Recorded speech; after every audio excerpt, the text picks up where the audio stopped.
నమస్కారం, మీరు చూస్తున్నారు HN9 టీవీ. మాజీ ఉమ్మడి ఆంధ్ర రాష్ట్ర ముఖ్యమంత్రి స్వర్గీయ నందమూరి తారక రామారావు వర్ధంతి సందర్భంగా చేజర్ల మండలం నాగలవెలుటూరులో వేలూరు కేశవ చౌదరి ఆధ్వర్యంలో ఘనంగా నివాళులర్పించారు.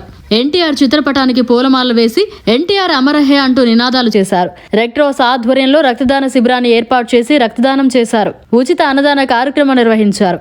ఈ కార్యక్రమంలో మండలంలోని ఎన్టీఆర్ అభిమానులు, కార్యకర్తలు భారీగా పాల్గొన్నారు.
మరిన్ని అప్డేట్స్ కోసం మన HN9 టీవీ ఛానల్ ని సబ్స్క్రైబ్ చేసుకోండి.